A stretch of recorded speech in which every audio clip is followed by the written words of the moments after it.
Hello, everybody, and welcome to our Facebook Live event. I am Mike Maddox, CEO of ASK.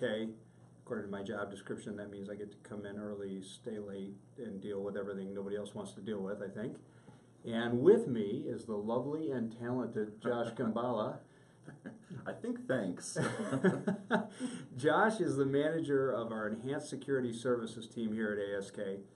Our ESS team at ASK was launched in 2015 after seeing an incredible spike in cybercrime over the last couple of years prior to that. We got together and formed a team of just incredibly talented cybersecurity experts led by Josh, who get up every day in an effort to fight cybercrime in businesses that we serve. Josh's team does everything from user education to security assessments to live security monitoring tools. You name it, you guys do it, right? We try, yeah. So that's what they do. And this is the first of a new thing that we're doing. It's a quarterly security update.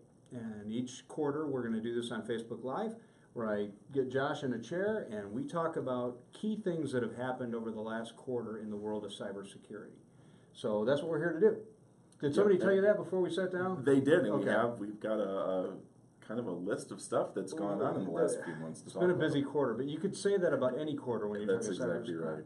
So boiling it down to just a few things, our goal is to talk about what they were and what they mean to you as a business owner. And so Josh, let's start with the Atlanta ransomware event. Can you first define what it was? I mean, what happened? Sure. So the city of Atlanta ended up with ransomware in their environment, and it spread from the initial environment that it got into to another one and then to another one. And the result was that they ended up with multiple systems being inaccessible. People couldn't make payments on bills. I believe water bills were unavailable, and quite a few services. Actually, as of yesterday, there were still services that they didn't have available. Well, when did this occur? It happened, I believe it was about a week ago now, maybe 2 weeks. So we're sitting here in March of 2018, so it was fairly recent. Yeah, yeah. Do we know why? I mean, what caused the initial? Well, we can guess based on what we're assuming the type of ransomware to be, that this is similar to all the other big ransomware attacks. It has to do with systems that aren't patched, public-facing assets, so things you can see from the outside that you probably don't want to be available. So a public-facing asset. So you're talking about a server or a piece of their infrastructure, their IT infrastructure that is available to a bad guy on the outside and should not be available. There's a way to plug that and keep people from Yeah, the most common ways that you end up with ransomware is from those public available assets. So things like remote desktop servers are a good example of something you don't really want the entire world to be able to see. And having unpatched systems in the environment makes it pretty easy to use publicly available exploits, things like Eternal Blue.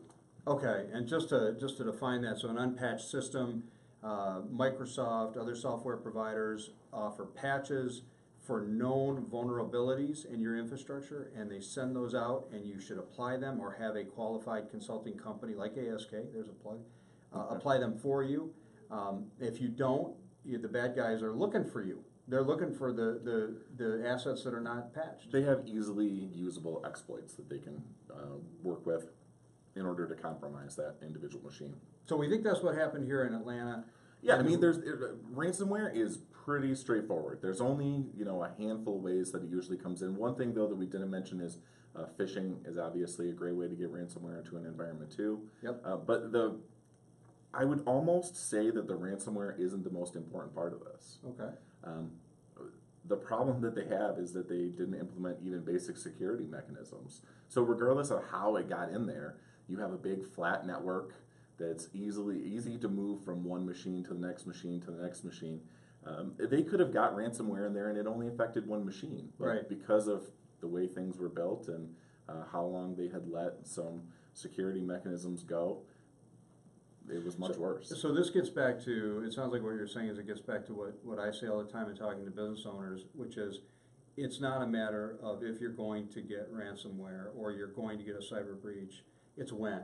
And the real question is, what systems do you have in place to identify it and stop it? And in this example, not much. So it started to spread. Yeah, I thought it was really telling that yesterday the mayor of Atlanta said that cybersecurity is now their #1 priority, and that makes me kind of laugh a little bit because this isn't anything new. Right. NHS was compromised with ransomware last year. There have been a ton of big breaches that someone should have said cybersecurity is our #1 priority way before yesterday. Way before it happened, absolutely. Okay, and so they're in the middle of that mess, and it's still unresolved, and they're still trying to work their way out of that. Yeah, and it's probably going to be a while. Even once they do get all of the systems back online, there's a chance that they're going to find things down the road. And they're a government entity, so they're going to get their revenue to pay for it from the good folks of Atlanta. Businesses are going to have to find that revenue from the owners or the stockholders, and that's a scary proposition. Yeah, and not that obviously the city of Atlanta is probably watching us right now on Facebook Live, but I think they are. Yeah, a lot of fans in Atlanta. If we could make a recommendation to them, mine would be don't do what so many other companies do, and that's once you get this ransomware resolved, once you get everything back online, their first reaction is going to be start what we call the IT purge, where they're going to go through and they're just going to start dropping IT people like it was somehow, like they should have had this as their #1 priority when it wasn't anyone else's. Good cybersecurity programs start with the people that are in charge. Yeah, we say that all the time. We're talking to businesses. Cybersecurity policies, good ones, start from the top down. They have to be corporate-wide and cultural. Yep, absolutely. So let's switch gears a little bit. So private company, not a private company, but not a government entity, Orbitz, the travel company. Tell me what happened there. So Orbitz unfortunately had a breach that led to access to their credit card numbers that they had on file, about 880,000 of them. It's another, I'm sure everyone that's watching this has probably had a credit card or two reissued. If not in the last year, in the last couple months even, there have been a lot of high-profile credit card breaches in the past. Everything from Target, Wendy's, Orbitz. This isn't going away. Right. Yeah. It's where the money is. Yeah. There's so many ways to get in. Why do you rob banks? Because that's where the money is. Right. Credit cards. Why do you attack credit cards? That's where the money is. Yeah, absolutely. They can be sold online for depends on how old the data is and everything else, but they can sell these, they can trade them. There are specific places on the internet that are just dedicated to carding, so buying and selling of stolen credit cards. So that's something that a lot of people don't realize, I think, Josh, and we should touch on that real quickly, is on the dark web, right? So this is the internet that's not used by the majority of us decent law-abiding citizens, but there's a dark web that you can log into with a browser called Tor. And you can go out there and you can say, I want to buy X amount of stolen credit cards with X amount of money available on them. Right. And you're paying pennies on the dollar, obviously, and they do it in volume. People don't realize that that's available and that's out there, and that's how these people make their living. And this started in 2016. So these cards a lot of these have already probably been used. Right. But it's an ongoing threat. I mean, this kind of thing happens all the time, as you mentioned. It does. Not only that, but why? My argument would be here that why do banks never release the information themselves? We have a question from online. I think. How many cards? 880,000 is what the estimate was. 880,000. Yeah. 880,000. That's a lot.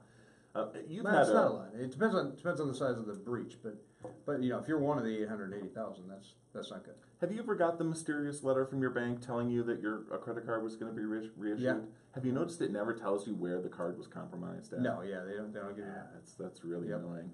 Yeah, they don't want to divulge that. Right. So, all right, so that's Orbitz, and that happened recently as well. Now let's talk about this. This one made the news, the national news. People were talking about this quite a bit, and our folks listening on Facebook may have forgotten this, but Specter and Meltdown. These were humongous security incidents. So there was Specter 1 and Specter 2. So three vulnerabilities. Define what they were, when it happened, and what they were. So these are pretty complicated, but the easiest way to think about it is that these are hardware architecture vulnerabilities. So vulnerabilities in the actual physical processor that's inside of the computer. Okay, so the processor inside the computer had a way for bad guys to exploit it. Yes. And that was discovered, and so the bad guys became aware that they can get in. Okay, And this particular incident, what you're talking about is this processor was virtually all computers in the world, right? I mean, Pretty much. that's what made this such a big deal. Am I right? Well, it affected pretty much all the modern Intel processors. And then we don't want to just pick on Intel because very recently it's turned out that AMD has its own processor vulnerabilities. Intel had allegedly fixed the majority of this, so the Specter and Meltdown, although there was with some cost of performance. Right. But we found out yesterday, due to a research white paper that was released, that there is now what looks like a third variant of Specter, or very close to it, called branch scope. Okay. And it works almost the same way that Specter 2 did, which is a speculative execution vulnerability. What does that mean? So the way Intel explains it is if you have a bunch of guys that are walking down a road, the speculative execution is like a scout that walks in the road in front of them, and he checks down road A and checks down road B and sees which one he thinks would be best for them, and then lets them know so they can know which road they're going to go down ahead of time. Okay. It makes them faster. They don't have to stop and make the decision themselves. So what the vulnerability does is it kind of grabs onto that scout and is able to cause problems from there. Okay, so with the fact that these are the majority of modern day processors, and most businesses are operating on modern day processors, they have computers that were made in the last 3 to 5 to 6 years, Right. servers that were manufactured in the last 3 to 5 to 6 years. What can be done about that? What do businesses do? Unplug everything and This is hope for the best? Yeah, you could unplug everything and toss it in the dumpster and just go back to pen and paper. That's obviously not very realistic at this point. Nope. The ship's kind of sailed for going back. This is really, really difficult to give strong advice on because every environment is different. So, we like to say, yes, go patch, go fix these problems. But what if you are hosting an app and your app is dependent on a database? And you go and you patch this and you degrade your performance by 30 to 40%. Yeah, so one thing we know about being in the managed IT business at ASK is if you apply a patch without testing it first or understanding the environment you're patching, you could break things that previous to the patch worked, like applications. And they could be key line of business applications that you need to run your business. Yeah, or depending on what industry, and you may have an SLA with a customer that guarantees them certain access. So patch, yes, but patch intelligently or with the advice and counsel of someone who has expertise in that area that can help you. Yeah, and a lot of the patching when we talk about it is operating systems and the applications that run on those operating systems. It becomes even harder when you get into things like hardware and firmware, right? Because they don't fall into any of the automated systems usually. There's a lot of manual process. I'd be interested to find out how many small organizations are just hearing about Specter and Meltdown, or have never even had to monitor for this type of patching before, and so it's just not included in their regimen. Yeah, and I guess what the Specter and Meltdown taught me is that the threat is only getting stronger. I mean, it's not getting weaker. Now, the good news is the ability to combat that threat and the tools available and the solutions available to combat cybercrime are getting stronger too and more capable. And that's what your team does day in and day out, specializes in. So it's a war, right? It's a battle. Both sides are fighting for supremacy. But to ignore the problem is not an option, or at least do it at your own detriment. Yeah, we have to monitor for stuff like this. We want to know about this as soon as possible before there's even active exploits for them. But it's an undertaking. If you're a small business, keeping on top of this while maintaining everything else is definitely a challenge. Yeah, it has to become a key strategic business initiative. Cybercrime has to make it to that level. Well, thanks, Josh. That's it's scary stuff. But it's the world we live in, and it's, as I said, only going to get more scary.